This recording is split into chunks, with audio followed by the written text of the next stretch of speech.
I want to welcome Dr. Susan McDaniel, who's on the PCC board, and she's going to moderate this next panel. I'll introduce her, and please, panelists, come right up. So Dr. McDaniel is the Dr. Laurel Sands Distinguished Professor of Families and Health. She's the director of the Institute for the Family in the Department of Psychiatry, associate chair of the Department of Family Medicine, and director of the Physician Faculty Patient and Family-Centered Care Communication Coaching Program at University of Rochester Medical Center. Dr. McDaniel is the author of over 100 journal articles and was the 2016 president of the American Psychological Association. And I'm going to pop over there and take a seat on the panel and welcome you up, Susan.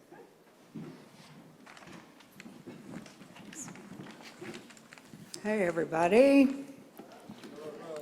That was a great panel. Thank you so much. And for the video. It's really nice. So I'm so glad to see you all here today. I agree with the last comment about you're my people, and so it's very nice to be around you. I'm sure listening to our first panel that you're asking yourself for probably the umpteenth time, so what am I supposed to do amidst all these significant challenges? To begin to answer this question, we need to hear about approaches that make a difference. And it's my pleasure now to introduce our next panel, some of the wisest people around to share what they know about varied solutions to our challenges and stimulate ideas about what each of us can do in terms of next steps. Appropriate for primary care, our panel come from varied backgrounds. First, I want to introduce Dr. Purva Rawal, who I'm pleased to say received her PhD from Northwestern in clinical psychology and has put this degree to good use in her important positions in health policy. Currently, she's Chief Strategy Officer at the Innovation Center at the Centers for Medicare and Medicaid Services. And Dr. Rawal can give us a key federal perspective today. I expect you all know Ann Greiner, President and CEO of the Primary Care Collaborative, but do you know that Ann has a master's degree in urban planning from MIT, which I'm sure comes in handy in a variety of ways, and I think it might be the secret to how she's done such a skillful job in the last 6 years collaborating with you all to develop and advance our primary care advocacy, research, and education agenda. Next will be Chistopher Koller, the president of the Milbank Memorial Fund. Chris and Milbank play a pivotal role in improving population health by connecting leaders with the best information and experience. It's a small world. I just discovered that Chris grew up in Rochester, New York, 5 houses down from where I live today. It's very weird, but true. After he left Rochester, Chris earned a master's in both management and religion from Yale, and I think we can all agree that primary care needs both right now. As of August of this year, Dr. Rhee is the president and CEO of the National Association of Community Health Centers, which means he's been at the organization now for 3 months. That being said, throughout his career, Dr. Rhee has actively worked to advance primary care, public health, and health equity for underserved populations. He's trained in internal medicine and pediatrics from Cedars-Sinai in LA and served as a primary care physician in the National Health Services Corps. He also has a master's degree in healthcare policy from the Kennedy School. And last but far from least, Dr. Ali Khan, an internist who completed his residency at Yale, is also a graduate of the Kennedy School and an experienced leader of mission-driven teams through periods of growth, uncertainty, and high-stakes challenge, which is useful as he's currently the CMO of the value-based strategy at Oak Street Health, an organization that's recently become part of CVS. Oak Street operates 160 centers in 21 states, and CVS has announced plans to accelerate the growth of these centers. It'll be interesting to hear Dr. Khan's perspective on what can be unleashed in primary care with creativity and a different payment model. So as you can hear, given their backgrounds and accomplishments, this panel could speak volumes on the topic about what's making a difference now in primary care. However, we've asked them each to give us just a 3-minute lightning talk to share their perspectives. And I'll keep careful time and tell the panelists when you have 15 seconds left. After each has spoken, we'll have some time for some cross-cutting questions and discussion. Dr. Rhee won't be able to stay for this portion for some very important family reasons. So let's get started with Dr. Rawal. Thank you, Susan, for that opening, and I really like the ding. It's like a very calming way to know that you need to wrap up. But I also want to say thanks to the entire PCC team, and especially Ann and Larry McNeely for including the Innovation Center here today. I was going to talk a little bit about our department-wide priorities around primary care and then some of the work that we've been doing at the Innovation Center specifically. But as many of you know, at the HHS level, across the department, we've had a department-wide primary care effort coming out of the NASM report that's been run by the Office of the Assistant Secretary of Health. Some of you may have seen, I think it was the week's blur, I think it was 2 weeks ago now, that an issue brief was released and a National Academy of Medicine Perspectives article was published that talked about the vision from the department's perspective, the importance of primary care across the entire department. The issue brief also outlined a number of actions that have already been taken across the department, including many of which came from CMS in terms of ways that we actually need to strengthen and rebuild our primary care infrastructure. And I'm happy to say that our CMS Administrator, Chiquita Brooks-LaSure, was also a co-author of that piece in NAM Perspectives, which I think is really important because this is not only a department-wide priority, but a CMS priority and definitely a CMMI and CMS Innovation Center priority. And so I'll talk a little bit about how we've been trying to, the work that we're doing to strengthen primary care at the Innovation Center specifically. Back in June, we actually published a primary care strategy piece. Because we think it's really important, given the complexity of the challenges facing primary care, and I know the previous panel is talking about that, and everyone in this room is well aware of it, so I'm not going to talk about that at all. But we think we really have to take a portfolio-wide view to solving some of those challenges. It's not going to be a single innovation center model or a single approach.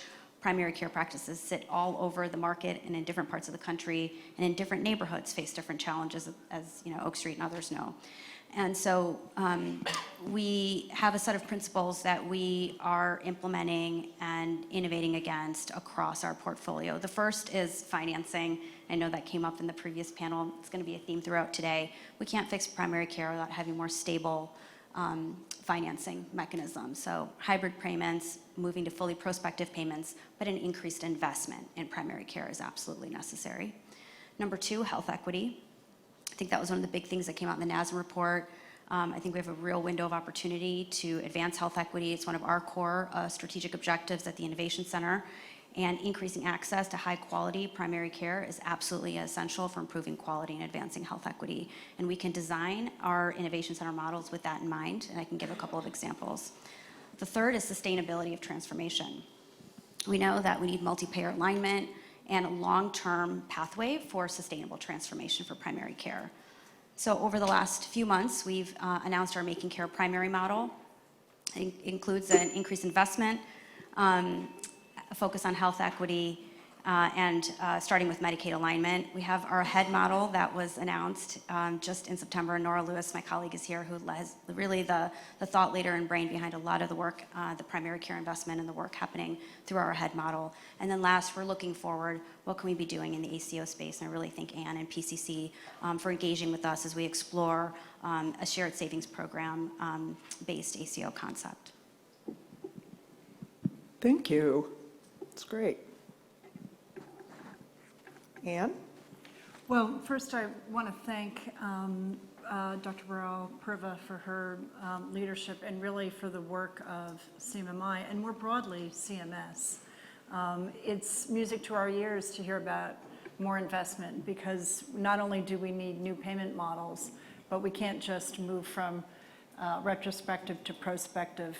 We need a lot more investment to build out those teams that are going to provide the comprehensive primary care that will really make a difference. And I think we heard that from the patients in the video this morning.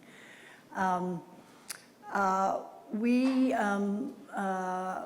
are very focused on payment, and so you're going to hear a lot about that. But, you know, in the service of addressing health and health equity issues. And we launched the Better Health Now campaign. You've seen some of the branding.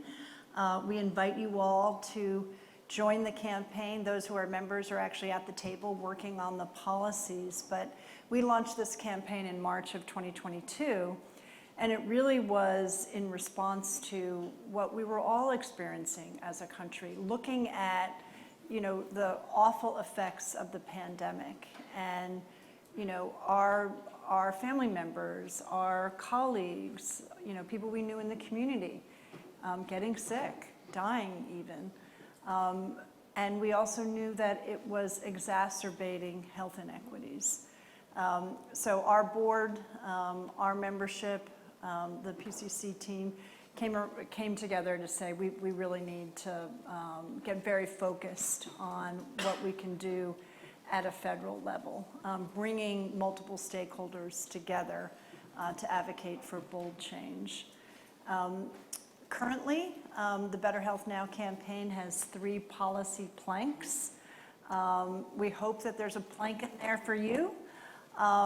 If there's not yet, there will be, because I think, as Purva pointed out, there's such diversity in how we practice primary care, but also in the communities that we serve. And we need that diversity, and that's part of the strength of primary care, is its flexibility and adaptability. It also makes it complicated to bring our community together to advocate, you know, for policy solutions. And so I think a challenge I'd put down for the community is, okay, if we're advancing a Medicaid model, those that are working to advance Medicare models or in the commercial sector, if it's about primary care, you should support it. Like, we need that kind of support across the entire system. And I think, you know, this is a representation of the folks who are leading a lot of those channels and how we might work together. Okay, so the policy planks, very quickly. We want to reform how we pay primary care in Medicare, and the idea that we're championing with NACHC and 27 other organizations is to change how we pay primary care in MSSP. Our second plank is we want behavioral health integration in primary care. That is the way we're going to solve for the mental health challenges we're facing. We're advocating for the Complete Act and other avenues. And third, we need really robust Medicaid policy, and we're going to be working on that and announcing by the end of the year what our Better Health Now Medicaid policies are. Thank you, Ann. Chris? I'm glad you're an equal opportunity dinger, neighbor. So, okay, I'm addressing all of you folks as fellow co-conspirators, because this is a hard campaign that we're in. I think we got clear on what the problems are. We talked about them here. Y'all gave a great presentation this morning, if you're fortunate to see it. And go take a look at the PCC evidence report and the Milbank scorecard. Next version of the scorecard coming out next month. Solutions. The NACHC framework still holds. A soft baton is here, and you can educate on that. Payment, access, workforce, HIT, and accountability. Just keep saying those 5 things over again, because we got to make advancements on all of them. The feds have been great in recognizing primary care as a common good. Thank you, Purva, for all that you're doing. We like the issue brief, and we want more. So that's sort of the gist of it. Let's have some accountability. Kind of great, what's next is sort of how we would summarize it. And my job, and you also heard Senator Whitehouse this morning talk about congressional opportunities. My job is to talk about what's going on in the states, building on a lot of information that is available on the PCC website. We're working with the Primary Care Development Corporation and the Commonwealth Fund to have primary care investment networks. There are now representatives from 20 states, advocates, providers, state officials who are getting together on a monthly basis to trade notes about how they move on that developmental scale from thinking about primary care spend to measuring it to legislation to increase it, learning from early pioneers like Rhode Island and Oregon, and making improvements based on that as they go along. The success is not only primary care spend legislation, but actually something that I wish I had in Rhode Island, which is an external coalition that can keep the payers, the providers, government accountable. And that's really, I think, where you guys come in. And sort of where I'll close is, what you can do is keep pushing PCP spend. It's a great organizing tool to remind folks of how little primary care gets. And then to think about these coalitions, national stuff at Better Health Now, and then whatever's going on in your local states. Because I got news for you. If primary care is only 5%, the other 95% is not going to roll over and give you away their money. And that's where these coalitions come in. And don't ask the employers to put more money in. Don't ask the government to put more money in. We've got to be clever about how we have this campaign and point to the evidence around primary care, but also strategizing to get other people to care about it as much as we do. Thanks. Wow, you did it. Chris? Okay. We'll give up your time. I yield my time. Who am I yielding it to? Yeah, to Q. There, Q. Wow. I yield my time. I get like an extra 10 seconds, right? Yeah, go for it. You already wasted it. I know, I did. Look, I'm going to simplify this in terms of what I've been talking in those few months that I've been in the NAC role, that you focus on why. Simon Sinek, start with why. Why are we here? We're here because we want primary care and health equity for all. And as a primary care doc working at the corner of 14th and Irving here in Columbia Heights, I started that journey in understanding the why as a frontline clinician, and I've been fortunate to have opportunities in the nonprofit, the public, and the private sector to advance primary care and health equity for all, whether it's in the federal government or at CVS Health, where my wonderful colleague Ali is working hard on that. And now at NAC, I'm very proud of the work we're doing. The what? NAC represents the largest primary care system in our country, serving over 31.5 million Americans, over 15,000 sites, over 300,000 employed. It's a primary care team that integrates behavioral health, oral health, social services, pharmacy, and other services. Since 1965, with the war on poverty and civil rights movement, health centers are now the largest system in the country. And I believe strongly in the what, that in the next 20 years, we will serve 1 in 3.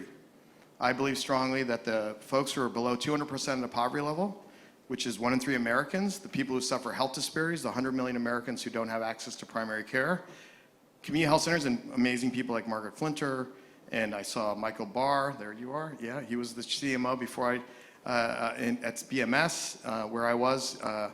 I'm a big believer, we have an extraordinary workforce that represents the people we serve, and that movement is incredibly strong. We just had the Primary Care Association meeting and Health Center Controlled Network meeting in Louisville with about 500 people. Our movement is really strong, so it's really important. The how is going to be important. I think collaboration. Health centers have not been as collaborative, I would suggest, as we need to be in the future. We need to work with the other parts of the nonprofit, the public, and the private sector to advance primary care for all, health equity for all.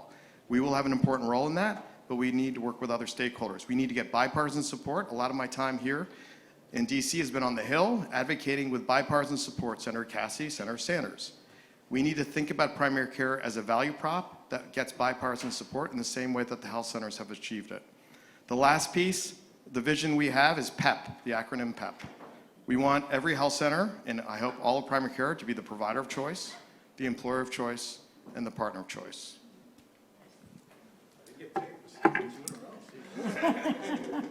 Wow, 2 guys who stopped early. I can't hardly believe it.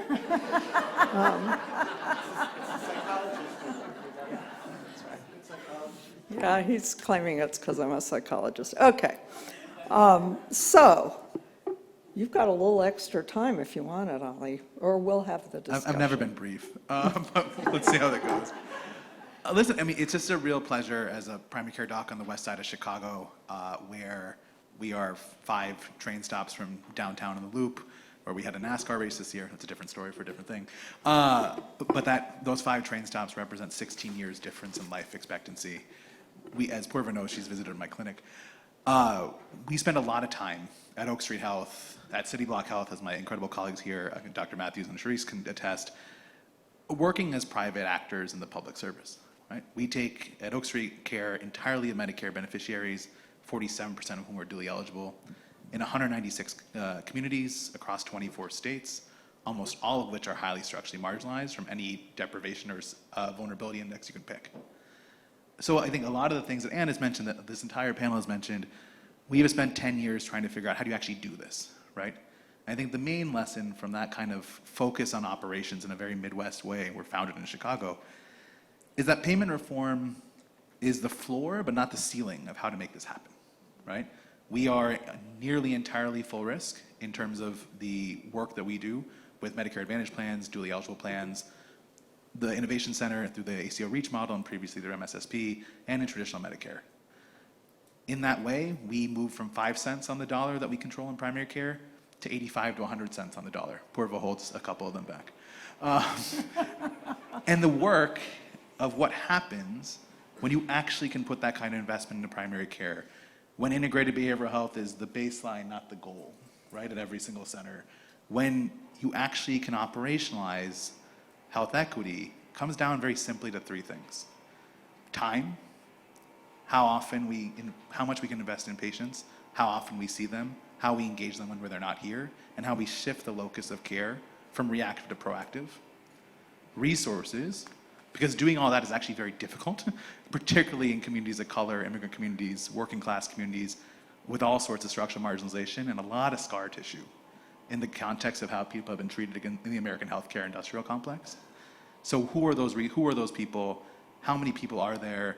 Physicians, nurses, podiatrists, pharmacists, behavioralists, drivers, community health workers, promotoras, social workers, all the way through. And then follow through, as our earlier panel really mentioned. It is not just about giving somebody an after visit summary. It's about calling them every single day after they've had an ER visit, double checking to make sure what's going on until you successfully actually get them back engaged with care. It is crossing the T's and dotting the I's to make sure people who are far too used to and expect to fall through the cracks don't actually do it. That's what brings trust. And that kind of trust is important both for the patients that we serve, but also, as we found, to the care teams that we actually support. And so a lot more there to come. Fantastic. This has been an experiment to show that structure and reinforcement for behavior change works. So it's not really what I started out to do. Yeah, well, we'll be paying you. Okay, so some beginning cross-cutting questions, and depending on our time, please feel free to talk with each other, and we can have some from the audience if there's time. So we heard from each of you talk about the ongoing pressure to make healthcare more affordable and keep costs down. So given this, how do we realize the need for increased investment in primary care?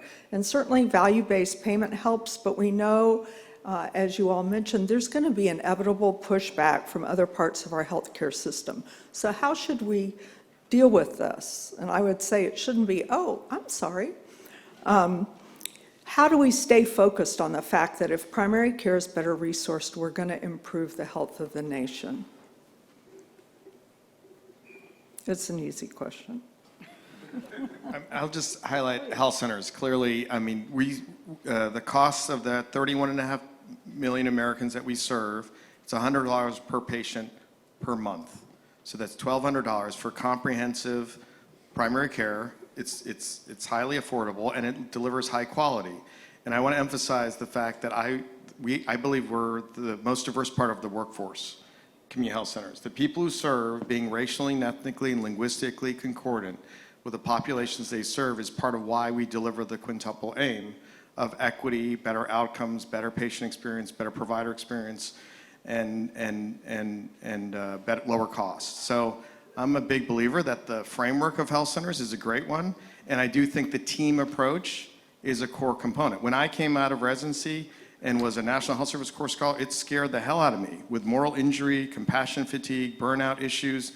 The fact that that team was around me was really important. The dentists, the medical assistants, the psychiatrists, the social workers. So we have to think about this from a team approach, and I would say health centers demonstrate that they can do it. So I'll take it from a different angle and reflect on our experience in Rhode Island. I think the first thing that Rhode Island has is actually a way to get commercial insurers engaged in the game. They are the leakage, they and self-insured employers, because Medicaid sets rates, Medicare sets rates, and commercial health insurance, employer-based health insurance is a leakage. So the insight of Rhode Island was to create some sort of oversight for that. And the second insight was actually to put in place a way for community input. We had an advisory commission, we being the health insurance regulator, that we used to the hilt. We could bring employers, we could bring consumers, we could bring staff, and then you can bring evidence to them, like the evidence around primary care. Oh, I had no idea. The evidence around primary care spend. Oh, I had no idea. The sense of employers. This is great, put more money into primary care, but don't ask me to pay for it. It creates pressure on the system to change. And you actually use that 5% figure to your advantage, because you can find another extra point somewhere in the system or two out of the other 95 if you have some sort of public accountability structure. So I would call on folks here to, if that place for input exists, take advantage of it, do public testimony, and if it doesn't exist, pressure your government to create it, because otherwise it is what a colleague of mine in Rhode Island called the assassins of progress, the status quo, who will dominate those conversations in private. So get it out in the open and have a process and structure that can allow for these conversations to happen. I couldn't agree more, Chris, and I think that if it's a conversation just within medicine, we don't win. You know, it looks like it's a food fight between, you know, different kinds of specialists. It is by joining together with other stakeholders who want a healthy population. Employers want, you know, folks not to be present, but actually productive. They don't want them out sick. They want them engaged. You know, we all want a healthy population, and not delivering preventive chronic care management, wellness care means we're just getting sicker and sicker and sicker, and the stats are alarming. So I really think it is working with other powerful stakeholders to make our case that the way we're going about things is not getting us to a healthy population, and we need to make some dramatic change. I'm going to carry Q's water here and beat him to the punch. One of the strengths of the NAC structure is its governance model. Solid. 51% user boards. So we, since its founding, 1965, the concept that the patients run the health center, that's why there are 51% user boards. That is the best innovation in healthcare, and no one else is doing it. Right, Margaret? Margaret agreed. I can jump in if you want to close it out again. So I think there's a number of things from the CMS perspective. There's obviously all my colleagues in the Center for Medicare that have been working on a physician fee schedule and thinking about ways that we can get some immediate relief and help. And then at the Innovation Center, thinking about some of those longer term solutions. But, you know, number one, from the three principles I talked about at the top of our panel was really about increased investment, and we know there are a lot of providers out there in the primary care space that are still not in value-based payments. I think Commonwealth had a study, 45% are still not in value-based payments. Our internal analyses show well over half are not in SSP, in primary care first, or in other value-based payment models. We know there's a lot of opportunity to bring more folks in. And the flexibility that value-based payment models provide is, you know, that increased investment coupled with the structure of the payment provides that flexibility to be able to unlock that team-based care and all of the other things that Q and Ellie are talking about, and as opposed to, you know, and us really using those payments as a way of wrapping around the care delivery teams and the things that we know are working. I held my tongue, which doesn't happen a lot, because I think the challenge, right, from the wild, is that like coalitions absolutely matter, as we've talked about here, but they matter a lot more on the ground, right? And so for, you know, I think sometimes in primary care we take a lot on from when we think about the sociocultural disincentives in particular that we go through to enter a career in primary care, and so like we have this image of like that being purpose built is problematic. Right? So I think what I would offer from, you know, an organization purpose-built for Medicare enrollees, or from a city block perspective in terms of purpose-built for Medicaid enrollees, when we say, and we can partner with the Innovation Center and with plans around the country to be really bold and say, we are going to be the recipient of differential funding for some of the most structurally marginalized communities in America through ACO REACH, right, and the health equity benefits. Or we can do interesting things with Kate Goodrich and Humana from building health equity ladders. And we can actually go in and take that investment and build those coalitions on the ground for the patient, so that it's about actually connecting to the housing authority in the county in which I work. It's also about having community teams to go build the faith-based coalitions, to actually close a loop as opposed to just send a referral, to actually reinvest in social fabric. I think in DC, and I'm a DC native, but now in Chicago, everything's different. We get used to building, we get used to grass tops, right? We have to go down to the seed level. And at that level, germination happens through a ground game. And if we can't be bold enough to let purpose-built investment, as we see from the Innovation Center in particular, drive the ground game, we're going to be lost. So I think you really set up what I wanted to ask next, and I wonder if we could drill down a little more about the cross-sector collaboration. We've mentioned it, it's come up many times this morning and already this afternoon, but what specifically do we need to do it better? Because it really hasn't been characteristic of the United States in general, but certainly in healthcare and in primary care. So a few tips or thoughts that you all have about how to really facilitate this so that we can really come together for the bold change that's necessary now.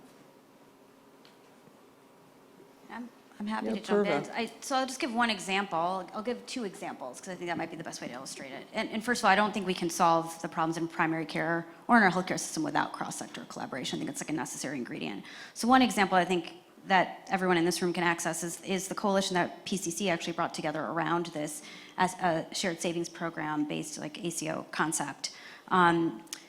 I think it was 27 organizations who came and met with the Innovation Center, spanning, not only physician groups, but also patient groups. I think some of the folks are in the room here, and it was a very diverse coalition that was brought together to present this concept and the importance of this idea.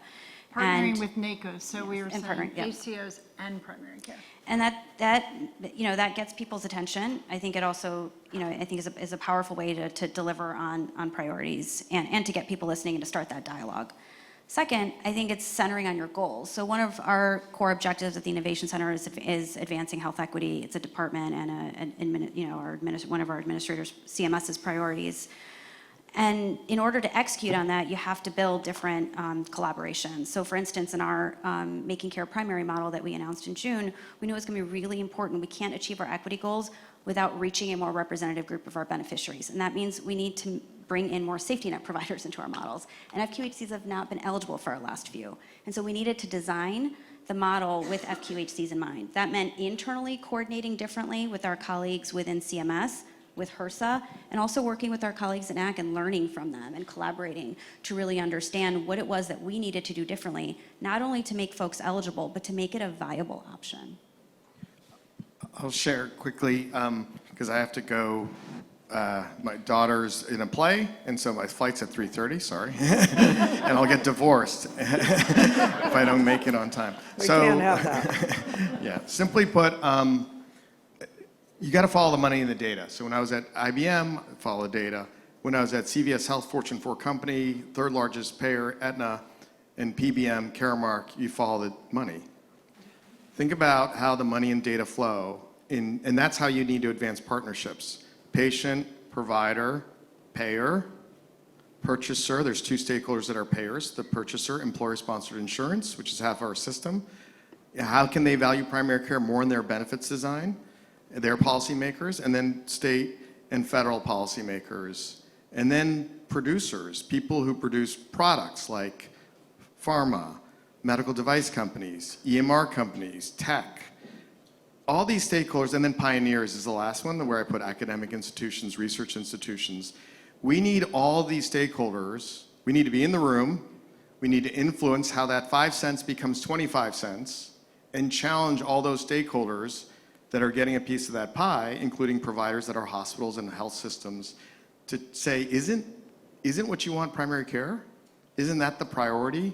Isn't that the value I call value-based care, values-based care? If we value prevention, we value, reducing costs, if we value health equity, we need to invest in primary care and hanging out with your daughter for her play, okay? Thank you.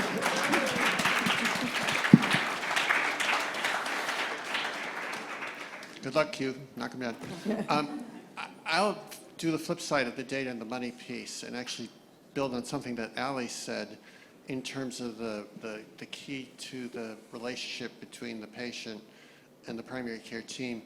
And I ask us all to think about what the role is of trust in building cross-sector collaboration.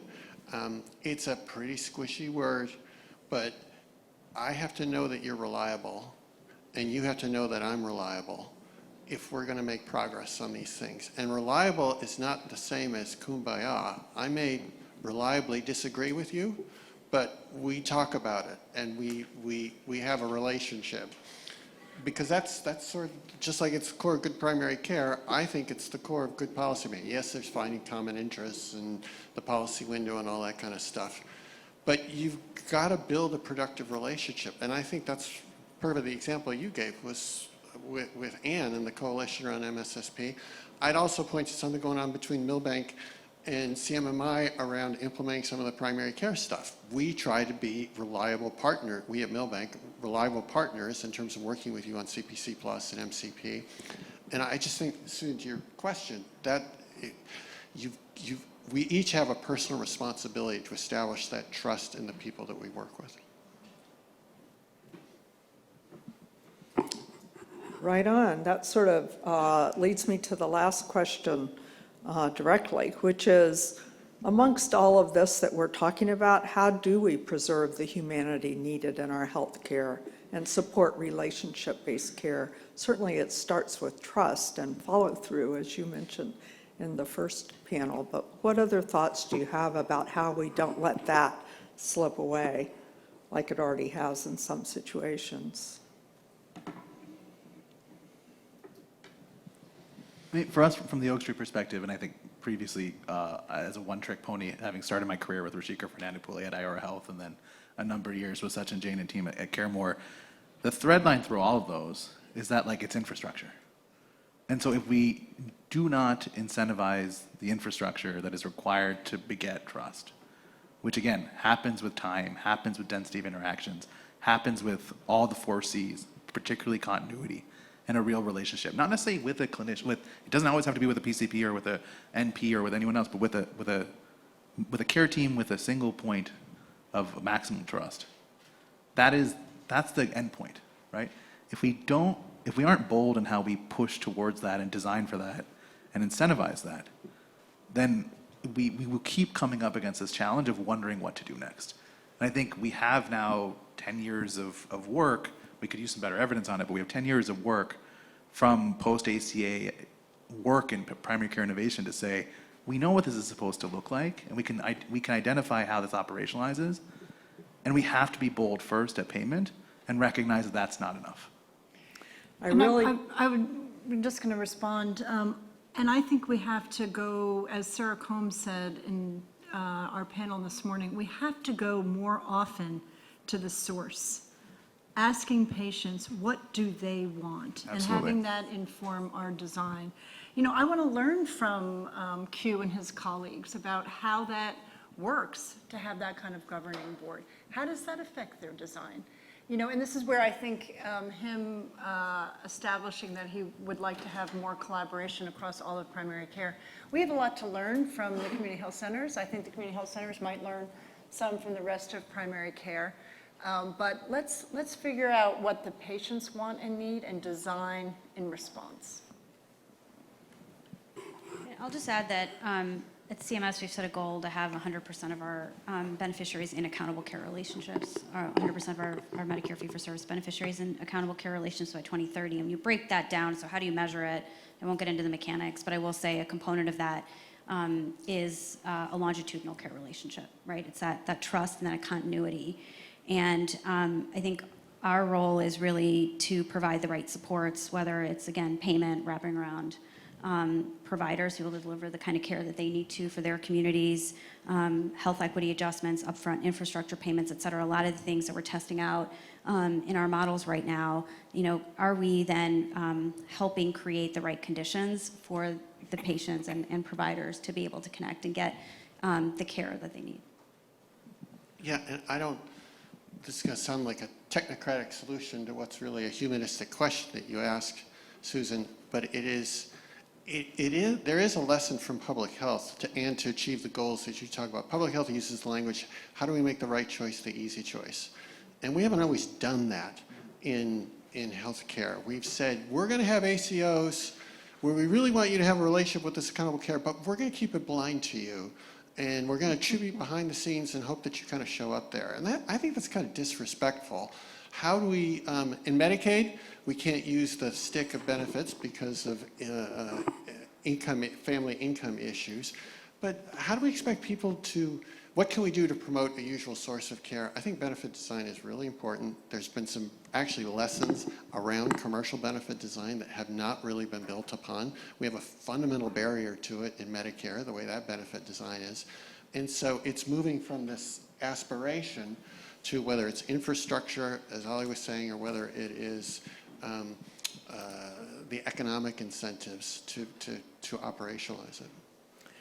So I really like you all's answer to this last question. Thank you so much for that. I think it is obviously individual clinicians and staff need skills and integrity that they bring to the job, but without the infrastructure and support to build those trusting relationships, to listen to the patients at the center of care, it's very hard it's swimming upstream. So we don't want to do that. We want to do much better. So thank you so much for your inspiring comments. I really appreciate it. And for staying within time, that was awesome. And It was the dings. You yes, scared it us was all. I know. I Operant had no conditioning. idea I'm going to bring this with me everywhere. So anyway, thanks very much.